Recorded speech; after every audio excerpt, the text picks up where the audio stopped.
Milé Hlohovčanky, milí Hlohovčania a vážení poslucháči, ktorí nás aj pozerajú na YouTube. A vítam vás pri počúvaní a pozeraní ďalšej časti podcastu, ktorý sme nazvali Debaty o budúcnosti Hlohovca. A moje meno je Peter Madlenga a dnes sa budem rozprávať s dvomi dámami, čo ma veľmi teší.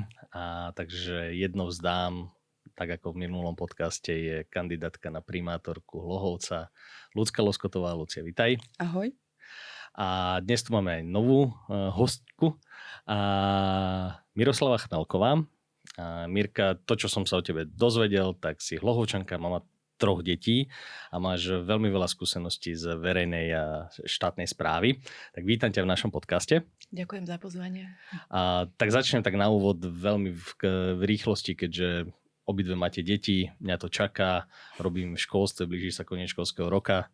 Ako sa máte v tomto období náročnom pre vaše deti?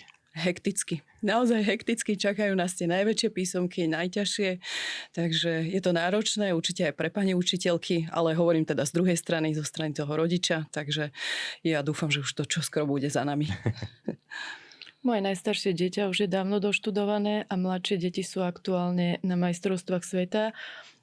Súťažia a známky majú uzavreté, čiže ja to mám tak. Čiže ty to máš úplne v kľude? Áno. Úplne super. Takže bojujem iba ja.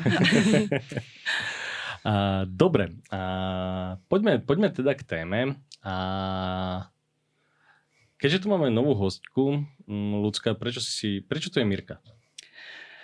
Mirka je tu preto, lebo teda ja by som začala trošku možno obšírnejšie. Ja som Mirku stretla nejaké 2-3 roky dozadu a priniesla mi vlastne do Mestského kultúrneho centra možnosť spolupracovať s dobrovoľníkmi. Ja som to využila na otvorenie Fraštatského leta, lebo je to jedno z najväčších podujatí, ktoré organizuje Mestské kultúrne centrum a naozaj potrebuje toľko aktivít, že čo sa týka zamestnancov v rámci Mestského kultúrneho centra, tak je to náročné. Tak som bola veľmi rada, že som vlastne spoznala Mirku. Zistila som, že vlastne ona má pod sebou dobrovoľníkov, tými ako keby veľmi pomohli s takými fyzickými aktivitami, lavice a tak ďalej. Takže to bol taký nejaký že prvý kontakt a musím sa priznať, že vždy, keď niekoho stretnem, tak tým, že ja som komunikatívny človek, tak tam prebehla aj nejaká debata o súkromí a tak ďalej. Až som prišla na to, že Mirka je naozaj že veľmi zaujímavý človek. Mirka je osobnostne fantastická, je to lokál patriot, je to človek, ktorý proste chce meniť veci, dáva osobne energiu, nezištne do rôznych aktivít, ale to už možno ona konkrétne povie sama. A je to človek, ktorý 25 rokov pracoval na úrade. Čiže táto zmes všetkých týchto aj ľudských vlastností, ale aj pracovných ma ako keby primela k tomu, aby som ju oslovila, či by v rámci kampane chcela byť jeho súčasťou alebo súčasťou môjho tímu a Mirka povedala áno. Takže preto tu aj sedí dnes. Veľmi veľa zaujímavých vecí si povedala o Mirke, tak dajme Mirke priestor aj tebe, že skús Hlohovčanom, ktorí ťa možno nepoznajú, tak ako som ani aj nevedel o tebe. Povedz nám niečo o sebe, aj tak, že možno aj osobne, súkromne, prípadne aj to, že prečo vlastne si tu? Čo sa týka mojich pracovných skúseností, ako bolo povedané, vyše 25 rokov na Mestskom úrade, 3,5 roka na Úrade práce, sociálnych vecí a rodiny na oddelení sociálno-právnej ochrany detí a sociálnej kurately. Takže tie skúsenosti mám a praktické vedomosti som si doplnila aj štúdiom na Univerzite svätého Cyrila a Metoda v oblasti verejnej správy. Vyštudovala som a ukončila som svoje štúdium rigoróznou skúškou. Myslím si, že som taký aktívny občan, snažím sa naozaj dobrovoľničiť taký pre ten svoj, také mám svoje vnútorné nastavenie. Som aktívna v občianskom združení Čas pre rodinu. Tam organizujeme rôzne také voľnočasové aktivity pre deti a vzdelávacie a samozrejme aj my rodičia sa popri tom zväzieme a radi sa pohráme, radi sa čosi podučíme. A v rámci tejto organizácie pracujem pre Trnavský samosprávny kraj ako infobodka. Mojou úlohou je prepájať komunity, podporovať občianske združenia aktívnych občanov tak, aby sa vedeli orientovať v legislatíve a aby, ja neviem, napríklad pri písaní projektov. Kde na toto bereš energiu? Mám také osobnostné nastavenie. Ja si nemyslím, že je úplne správne doma sedieť pri televízore, že keď mám že možnosť nejako pomôcť, lebo mojou srdcovkou, ja som začínala vlastne tým, že mojou srdcovkou je darovanie krvi. Uh-huh. To je také, že nielen ja som darovala krv, všetky možné plakety mám, medaily, ocenená som, ale nepovažovala som to až za také dôležité, ako to, že nemusíme cestovať ako Hlohovčania do Trnavy. My sa tu vieme stretať. Uh-huh. Ja to viac ako 20 rokov organizujem a aktuálne má moja stránka Darcovia krvi Hlohovec má 881 aktívnych členov a v podstate stále som nejako tak v úzadí, že nevystupujem nejako aktívne, že nie som tvárou tej stránky, proste stále som len nejaký taký človek, čo ťahá za nitky a snaží sa to zorganizovať nejako tak z úzadia. Nepotrebujem byť nejako verejne známa, mne stačí ten dobrý pocit. Ale teraz sme tu a tým, že si sa pridala do tímu Lucie Loskotovej, tak sa staneš verejne známou. Čo bola tuto tá motivácia? Bola motivácia, že veľa ľudí, čo počúvam z môjho okolia, tak buď sa sťažujú, alebo kritizujú. A sú na takýto prístup zvyknutí aj vlastne od možno nejakých takých predstaviteľov, čo by toto práve nemali robiť a myslím si, že lepšie ako kritizovať je prinášať nejaké konkrétne riešenia. Kritizovať to je taký slovenský národný šport. Všetci sme tréneri, teraz ide futbal, majstrovstvo sveta vo futbale, pred chvíľou bol hokej. Zase to súvisí s tým osobnostným nastavením. Ja nebudem kritizovať, ak nemám priniesť nejaké reálne riešenie, lebo kdokoľvek čokoľvek robí, tak to robí v nejakom svojom najlepšom vedomí a svedomí a možno, ak chcem niečo inak, tak to proste mám robiť. Z tých všetkých aktivít, ktoré ty máš, čo vnímam, čiže aby sme to tak nejak zhrnuli. To je, že darcovstvo krvi, to je infobodka. Čas pre rodinu. Čas pre rodinu. A z týchto aktivít, ktoré, okrem teda, áno, chápem, že to darovanie krvi, to je taká tá srdcovka, keďže 20 rokov to riešiš. A čo ťa tak najviac naplňa z týchto aktivít? To ďakujem. Ja to nepotrebujem nejaké verejné, že áno, ďakujem, že potlapkanie po pleci také... Mne stačí ten môj vnútorný pocit. Ja občas ani neviem, či to robím pre tých druhých, alebo pre môj taký sebecký dobrý pocit. Ja mám z toho naozaj radosť. To sa teším. V dnešnej dobe taká tá angažovanosť je... Ono sa to hovorí, že to je niečo, čo by sme mali začať znova robiť, aby sme len nesedeli za tým počítačom a nekritizovali, ale dostať sa do toho stavu, že teraz sa angažujem, napríklad, Luci, ty si sa postavila, že áno, chceš kandidovať za primátorku, Mierka, ty sa postavila, že chceš sa pridať do tímu, chceš ísť kandidovať za poslankyňu. Táto angažovanosť je v dnešnej dobe dosť náročná, lebo vyžaduje strašne veľa energie. A sme tak ako viacerí z nás, alebo viacerí ľudia tak spohodlnili, že nech to vyrieši niekto za nás. Áno, že my trošku pokritizujeme a budeme čakať, že to niekto iný vyrieši. No, že sa to urobí. Áno, to sa samo, ten samo by to mohol. Ale ja sa ešte nadviažem vlastne na tú tvoju myšlienku, že áno, tým, že sme vykročili možno do takých vôd, ktoré nie sú komfortné aj z hľadiska toho, že na sociálnych sieťach nás ohodnotí úplne, že ktokoľvek, ale ja som sa veľmi často stretala pri tých stretnutiach po ohlásení kandidatúry s jednou ako keby vetou alebo myšlienkou, že je to odvážne.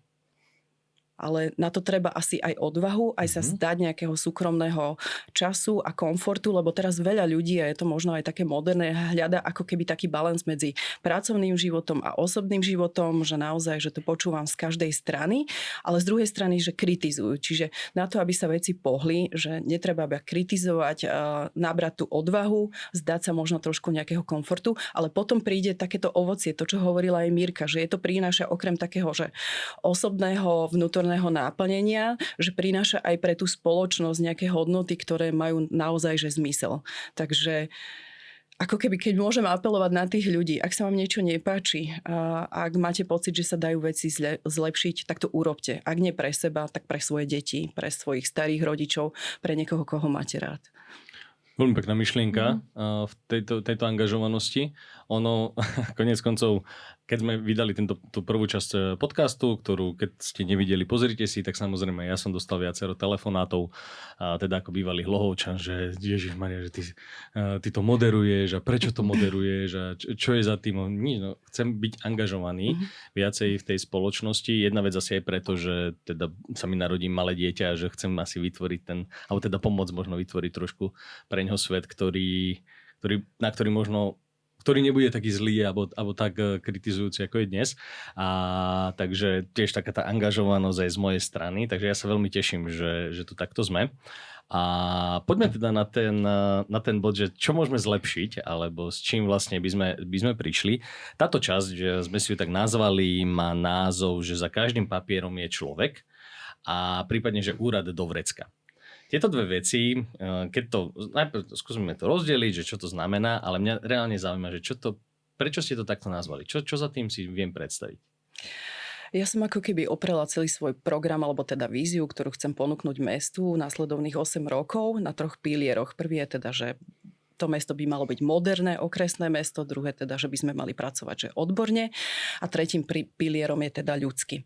Čo sa týka moderného mesta, zamyslela som sa, akým spôsobom alebo ako by malo toto moderné mesto vyzerať, takže malo by byť čisté, malo by byť bezpečné, doprava by mala byť plynulá a malo by ponúkať ako keby priestor na také, že smart verzie riešenia, aby som nemusela zabíjať, dajme tomu, čas na úrade, ale mala som ho úrad pri sebe vo vrecku, každý má smart telefón, má ho pri sebe, čiže vie ako keby komunikovať s mestom 24 hodín denne, 7 dní v týždni, vie tam zistiť aktuálne informácie, vie sa prepracovať k tomu, čo by potreboval, ak chce niečo nejakým spôsobom vybaviť a toto všetko by mal dokázať naozaj, že doma z pohodlia pri káve a tým pádom by mal získať nejaký čas, ktorý bude venovať tým, ktorých má rád, ako som to teda spomínala už v minulej myšlienke. Ja nadviažem, keďže Mirka, ty si robila dlho na úrade. Je táto myšlienka, táto vízia reálna?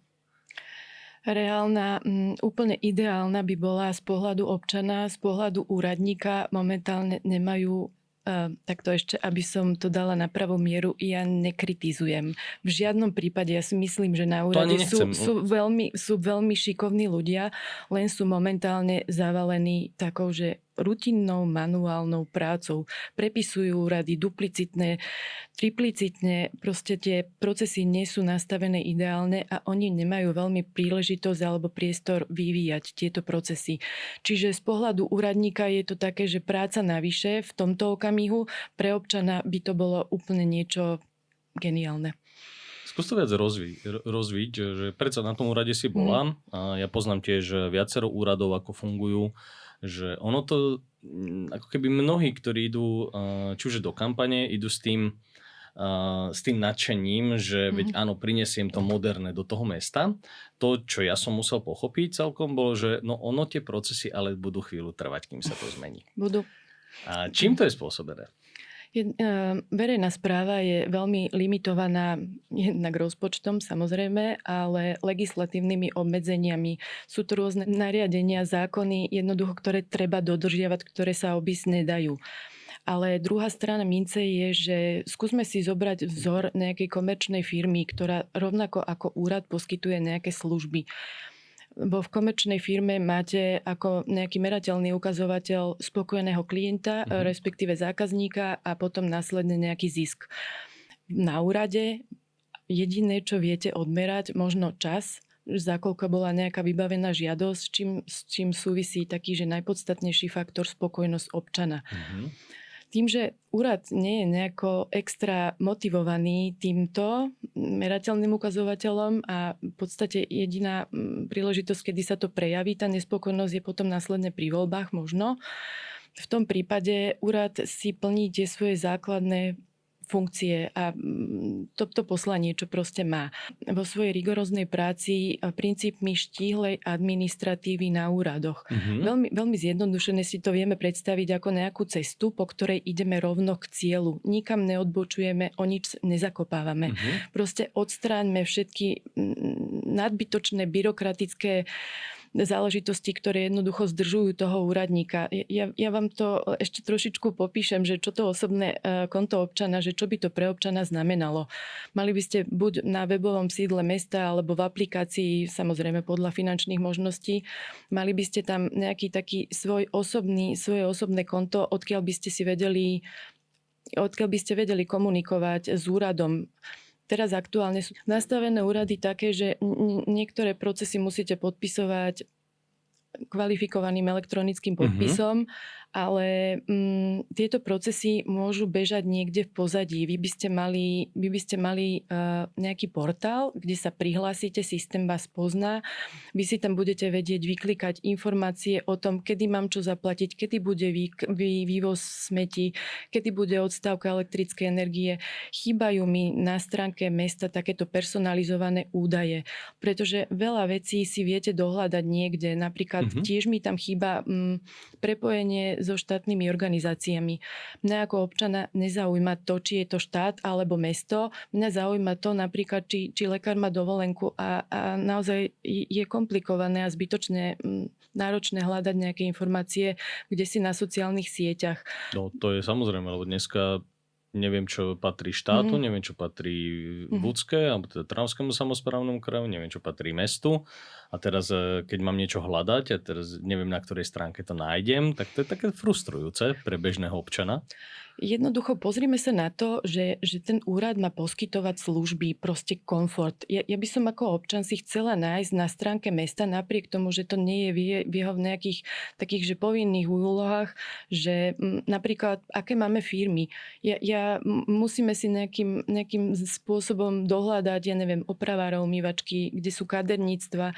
Proste toto by mali byť také, že užitočné informácie, ktoré by som si vedela na nejakej svojej. Ale ja budem taký diablov advokát. Trošku v tomto, že takto, ak hovoríš o tom, že čo všetko by ten úrad mohol urobiť, čo by v tom osobné konto občana, čo všetko by tam mohlo byť, ale je dosť možné, že by viacerí ľudia možno povedali, že ale to nie je úlohou mesta, to nie je úlohou úradu proste toto zabezpečovať, lebo proste máme iné úlohy, máme zabezpečiť chod mesta, toto je takéto, jak sa v angličtine hovorí, takéto nice to have, že akože môžeme to mať, ale akože je to takéto príjemné, ale nie je to nutné, takže na čo sa s tým zaoberať? Legislatívne nie. Stále hovorím, že ide o spokojného občana. Spokojného občana v zmysle bývam tu rád, mám to tu pohodlné. Je to taká vec, že jednoducho nadštandard, že snažiť sa robiť tie služby stále kvalitnejšie. Napríklad to osobné konto občana by tiež mohlo slúžiť na nejakú takú obojstrannú komunikáciu, aby tie informácie neboli také, že ja ako občan som pasívnym prijímateľom tých vybraných informácií, ktoré sa mesto rozhodne zverejniť. Ja by som úplne prijala to, že komunikujme, aké sú priority. Možno mesto má nejaké svoje priority, ale občania môžu mať nejaký iný názor. Ja by som bola veľmi rada, keby mesto nejakým spôsobom komunikovalo s občanmi a pýtalo sa ich na ich názor, s čím sú stotožnení alebo nie. Čiže by to bola taká vzájomná spoločná obojsmerná komunikácia, kde máme nejaké možnosti. A to, kde vidím, hovorím, budem taký ten diablov advokát, ja to mám rád túto pozíciu, čiže ja rád dávam také otázky. A ako v tomto, lebo nie všetci majú aplikácie, dnešná doba, dokonca už teraz som niekde čítal, že mladí ľudia prechádzajú na tlačítkové telefóny. 18-roční ľudia, 17 sa v tomto, že prechádzajú na tlačítkové telefóny, lebo sú zahltení celým tým internetom. A to isté to je jedna generácia, druhá generácia sú ľudia, ktorí sú seniori, dôchodcovia, ktorí nie sú na toto zvyknutí. Ako pre tieto skupiny bude takáto aplikácia výhodná? Výhodná bude v tom zase, posunula by som to do ďalšieho levelu, že by sme prešli z nejakých papierových, mailových žiadostí, že prejdeme k nejakej takej intuitívnej preklikávacej stránke, aby sme sa vedeli dopracovať k tomu, že systém ma pozná, vie úradník automaticky identifikovať, kde som, čo som, ako bývam, čo žiadam a nejakými prehľadnými formulármi sa dopracovať k tomu, aby som vedela podať elektronickú žiadosť. To by bolo ako občan, pre mňa by to bolo veľmi výhodné v tom, že nemusela by som navštíviť ten úrad, nemusela by som sa zmestiť do nejakých otváracích hodín, úradných hodín úradu a vedela by som to zriešiť prakticky naozaj z tej obývačky, že len si to naklikám. Nezabudnem tam dať prílohy, úradník ma nebude musieť vyzývať, aby som doplnila nejaké ešte údaje, prípadne zaškrknem nejakú inú možnosť, nevyplním to správne. Ten systém by bol nastavený tak, aby to mali naozaj komfortne. Jednak z pozície občana je to naozaj, myslím si, že už nevyhnutná súčasť našich životov a z pohľadu úradníka by to bolo takisto taká situácia, že nemusel by duplicitne nejakým spôsobom tú žiadosť, nestracal by čas možno nejakým mechanickým nahadzovaním do systému, do jedného, do druhého, nemusel by konfrontovať toho občana, že chýba vám tu nejaký údaj alebo nejaká príloha a jednoducho bolo by to obojstranne výhodné pre obidve strany. V tomto prípade by mal úradník možnosť možno rozvíjať svoje, nehovorím, že kompetencie, ale proste mohol by tú svoju agendu povznieť možno nejakými príkladmi dobrej praxe. Mohol by sa venovať tým dôchodcom napríklad, ktorí presne to som aj chcela povedať, že to, že vlastne odbremeníme konkrétnych referentov nejakou intuitívnou verziou aplikácie alebo webovej stránky, ktorá ich presne navedie k tomu, že ak potrebuješ vybaviť, že sa ti narodilo dieťa, ak potrebuješ vybaviť, ja neviem, nový občiansky preukaz, čokoľvek, tak tam bude mať veľmi jednoduchú cestu, čiže človek, ktorý vie robiť s týmito technológiami, to vybaví, že veľmi rýchlo, úradníci budú odbremenení a predpokladáme, že ten čas, ktorý budú mať k dispozícii, budú plne venovať práve ľuďom, ako sú napríklad seniori, ktorí týmto technológiám možno veľmi neholdujú, čiže budú príjemne naladení, budú mať čas.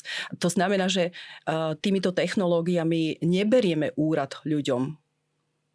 My ako keby iba rozdelíme ten čas tak, aby sa vedeli venovať práve tým, ktorí to najviac potrebujú. Pripomína mi to takúto debatu, ktorá sa dneska vedie o umelej inteligencii, že umelá inteligencia vlastne nás nahradí a nahradí mnohé pracovné miesta, ale teraz už sa vlastne zisťuje, že ona vie zefektívniť niektoré činnosti, ktoré robíme, ale že reálne stále sme ľudia, stále sme zvyknutí sa spolu rozprávať a ja zbožňujem robiť veci online. Ja čo sa dá, robím cez Slovensko.sk a napriek tomu, keď som si menil trvalý pobyt, tak som išiel na úrad. Aj keď viem teoreticky, že by sa to malo dať urobiť online. Napriek tomu, a to teraz na margo toho, že to nie je len o dôchodcoch, niekedy to je naozaj o nás ľuďoch, že ako keby neveríme tomu systému, že ono by to išlo, alebo je tak komplikovaný, že je jednoduchšie prísť na ten úrad, posadiť sa tam, pol hodinu čakať a proste pomeniť veci. Čiže takáto aplikácia alebo takéto osobné konto občana by toto vyriešilo? Jednoznačne. My to vieme vyšperkovať, my to vieme otestovať na ľuďoch, my vieme zisťovať, či sa im to páči, či je to pre nich intuitívne. A tieto procesy, ako je Slovensko.sk, môžu bežať úplne v pozadí, možno nejaké aplikácie, proste, že my sa občana týmto vôbec zaťažovať nemusíme. Ono to všetko ide. Keď si zoberieme len Trnavu, ona si na takýto projekt vyčerpala peniaze z eurofondov. A proste oni majú takýto používateľský prístupný portál pre svojich občanov. Čiže nemusíme vymýšľať koleso, no už je vymyslené. Áno. Čiže len sa máme inšpirovať od toho, že čo je inde a vieme to sem priniesť. Áno. To bolo super. Takáto vec, ale áno, dá sa to zafinancovať z eurofondov, ale aj potom následne taká administrácia niečo stojí. Možno aj na margo teba, Ľudská, že kde na toto potom zobrať financie? My sme sa bavili aj teda s Mirkou o tejto oblasti a tak ďalej, čiže takáto aplikácia, ktorá by mala byť že intuitívna, moderná, prepracovaná, to sa bavíme o niekoľkých desiatkách tisícoch, si myslím. A pozreli sme sa vlastne na faktúry mesta. Aktuálne, ak ste zaregistrovaní na stránke s tým, že chcete posielať aktuálne informácie, väčšinou sú to o tom, kde aktuálne praskla voda, alebo kde sú nejaké obchádzky a tak ďalej. To sú tie SMS-ky. To sú tie SMS-ky. A tie SMS-ky napríklad mesto platí. A keď sme si pozreli nejakú poslednú faktúru, tak to bolo nejakých 2600 eur, hej?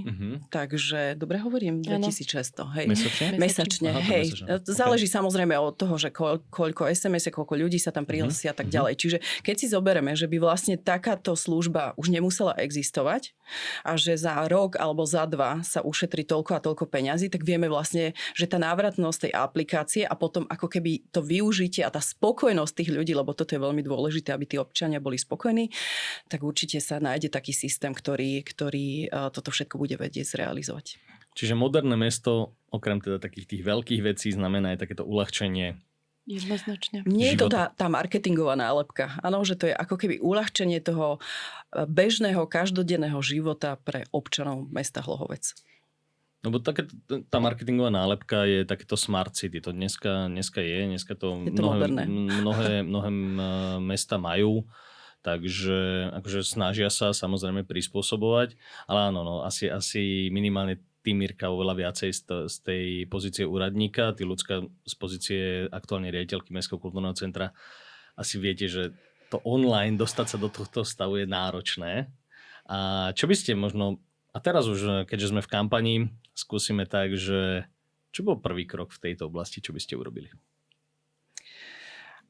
Asi by bolo potrebné, čo sa týka tejto aplikácie, vytvoriť nejakú testovaciu verziu so zadaním s tým, že čo potrebujú ľudia, dá to otestovať, ako keby mne sa overilo v minulosti, že som dávala nejaké takéto technologické záležitosti otestovať ľuďom, ktorí neboli tým zaťažení, hej, že videli niečo prvýkrát, pozreli sa na to úplne, že inými očami ako ja, ktorá sa v tom točila dokola niekoľko týždňov, až z toho teda vystali nejaké prípomienky veľmi praktické, ktoré boli následne potom až aplikované v rámci teda tých nejakých, že postupov alebo stránok, alebo neviem čo všetko. Čiže ja by som bola za to, aby sa vytvorila možno zatiaľ nejaká že skúšobná verzia s nejakými konkrétnymi postupmi, ktoré by sa doplňali o nejaké ďalšie informácie alebo aktivity, ktoré by bolo možné tam vlastne vytvoriť. By som sa išla pýtať do Trnavy. S čím bojovali oni? A čo boli také najväčšie prekažky na tom zavádzaní, lebo zmena je všeobecne ľuďmi príjmaná taká skôr negatívne, ale proste urobiť aj propagáciu, že prečo je to pre nich dobre, naučiť to tých ľudí, že venovať tomu čas, lebo aj to doručovanie niečo stojí a jednoducho viete si predstaviť, že koľko sa čaká na Hlohoveckej pošte, že či sa ľudia budú ochotní venovať čas tomu, že prispôsobiť sa tej situácii, že elektronizácia, že áno, lebo my sa nesnažíme digitalizovať byrokraciu, my sa snažíme odstrániť tú byrokraciu a zjednodušiť ten život. To je zaujímavé, že nesnažíme sa, ako si to ešte raz povedala? Nesnažíme sa digitalizovať byrokraciu, lebo tam to speje v podstate aj Slovensko.sk, keď vidíme, ako funguje, nie ideálne, tak my sa snažíme odstraňovať tú byrokraciu, nie ju digitalizovať. To som si nikdy neuvedomil, že vlastne to celé Slovensko.sk je o tom, že áno, digitalizujeme byrokraciu. Naposledy som potreboval niečo poslať a potreboval som poslať ako zaručenú konverziu, nejaký PDF dokument, ktorý som mal. A zistil som, že to je sakra drahé. Na pošte by som vystal asi týždeň a u notára som nejaké dokumenty potreboval naskenovať a stalo to asi 180 eur. Len preto by som dostal zaručenú konverziu, že to môžem poslať na úrad online, nemusím to posielať poštou. Že vlastne, že to je len digitalizácia byrokracie. Lebo to Slovensko.sk môže bežať na pozadí tejto našej, buď na webovom sídle, tak sa oficiálne volá stránka mesta, alebo v aplikácii. Proste ten človek s týmto komplikovaným systémom a naozaj nie intuitívnym ovládaním z celej stránky Slovensko.sk proste môže fungovať takto. A dokonca veľa miest má rovnaký informačný systém samosprávy. Čiže veľa miest sa vie pospájať a proste zložiť sa na ten vývoj toho softveru. Čiže opäť vlastne sme tak uzavreli kruh a dostávame sa k tomu, že tá angažovanosť a takéto vnímanie toho, čo sa deje, čo je moderné. Problém je v tom, že informatici vedia niečo naprogramovať a úradník má zase svoj pohľad, toto musí byť takto, informatik má takto a proste treba tam nejaké to... A ešte ten občan, ktorý je najdôležitejší, presne. Nejaké pojitko, že kto to popíše, že čo vlastne ten úradník potrebuje, informatik čo dokáže urobiť a také, že občan by to dokázal používať. Áno. Že ono vlastne všetko by sa malo tvoriť pre toho občana. Čiže tá angažovanosť vás alebo teda všetkých ľudí, ktorí možno aj teraz nás pozerajú, tak má byť o tom, že máme hľadať spôsoby, nie dôvody, prečo veci nejdu. Presne. A ja by som týmto zakončil túto časť o tom, že ten úrad vie byť moderný, vieme ho mať vo vrecku. Stále mi to príde veľmi vzdialená budúcnosť, ale teším sa, že máte tú energiu a idete do toho s tým, že tú energiu chcete ukázať, že sú možnosti, ktoré sa dajú. Takže veľmi pekne vám ďakujem za dnešný rozhovor. Lucia Loskotová, kandidátka na primátorku mesta Hlohovec. Lucka, ďakujem. A ja veľmi pekne ďakujem. A Miroslava Chmelková, kandidátka na poslankyňu za volebný obvod číslo 5. A dobre si pamätám. A ďakujem veľmi pekne, Mirka, za tvoje názory a za predstavu o osobnom účte občana, osobné konto občana. Takže veľmi pekne vám ďakujem a vidíme sa pri ďalších častiach. Ďakujem aj ja.